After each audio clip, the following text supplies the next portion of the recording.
want us to have a seat, you can. Here's some. But as you can see, we're in the middle of bottling here, so it's usually not quite such an obstacle question.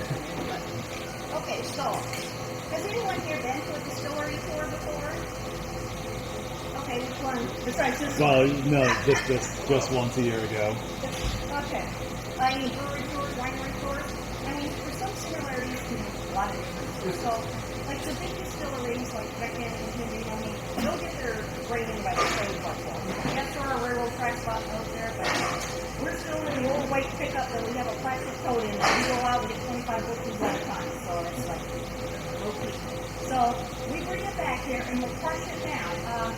And we'll crush it down almost like cornmeal. I mean, that's how fine it is. And then we'll take it and we'll put it in our mash maker over 1,000 gallons. But what we want to do is get that, the starches in the grain to convert to sugar so that we use to eat them. So we'll cook it down, and since we're not, as opposed to a brewery, we're not using malted grain, we're using raw grain. The malting process kind of starts that conversion, but with us using raw grain, we actually put the enzymes into it. We'll cook it, and we'll cool it down some, add the heat, and let it go until...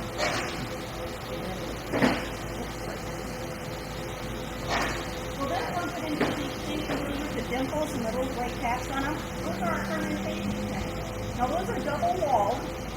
There's a glycol jacket that runs through there. There's a couple of byproducts of fermentation. Besides the lactic alcohol, we also have the yeast produce heat. As they do this, they also, since it's a living organism, they also produce CO2. So the glycol will keep the yeast at the proper temperature.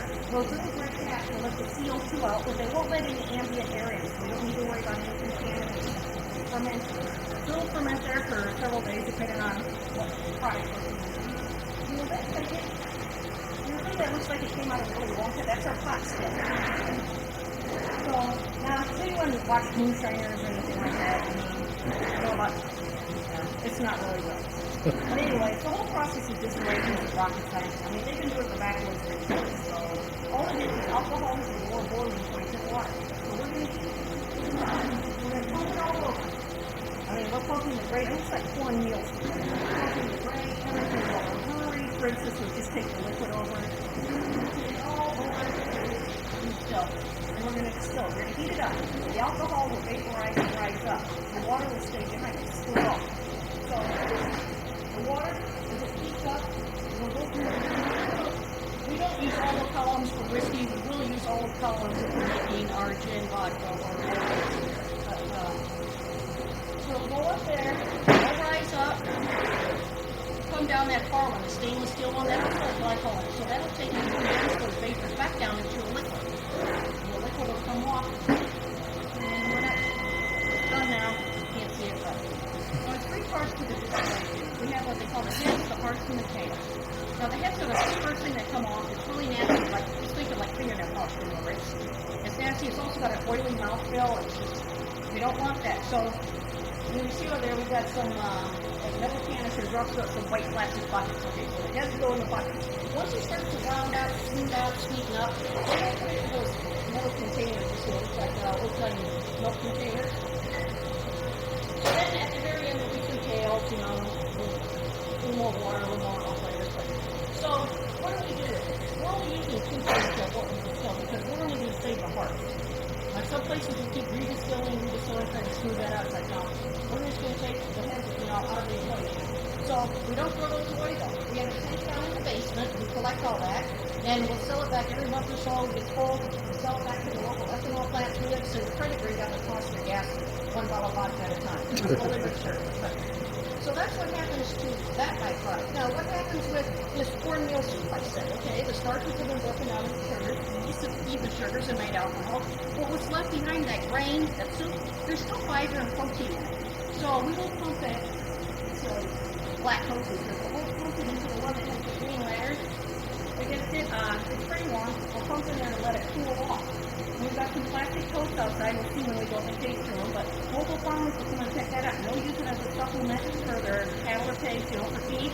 Otherwise, they'll spread it on the ground as fertilizer. So, when we say grain glass, we really mean it. Trying to go the whole full circle. Now, I talked about the water splitting off from the alcohol. That'll collect in the stainless steel part. Now, that's good clean water. We'll use that for cleaning up the mash tank. I mean, it's perfectly usable, so that gets used also. Now, I said, where Dave is just standing, that's where it comes off, and it's clear. I mean, everything that's going to come off is still clear. What gives bourbon and our rye its color is aging in the barrel. Now, our barrels here, if you see other distilleries, they're usually 50, 55, 60 gallon size ones. We're using 30 gallons. What that does is it gives us a better contact ratio between the wood and the alcohol.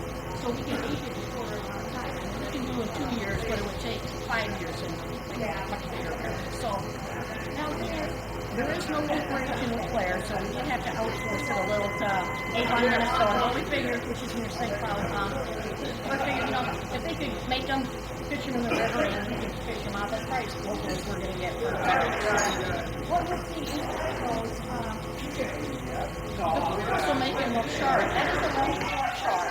Milk chard to whatever specification you want. Like, say, for instance, wineries, they will just toast the inside the barrel. This is milk chard. That's what you see its color. It's vanilla and oats.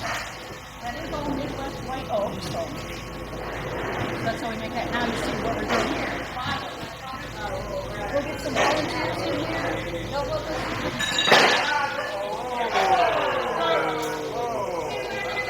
Yeah. Sorry. It's fine. Everything is still here. All the bottles are labeled here. They're recorded here. Sealed up. So that's like the process. I mean, it's all done right here. That patio you saw over there, underneath there is our barrel storage room. It's like a garage basement type area, but that's our barrel storage room. It used to be under the lobby there, but we outgrew that space. So in the basement we have like our empty bottles, our fridge and things like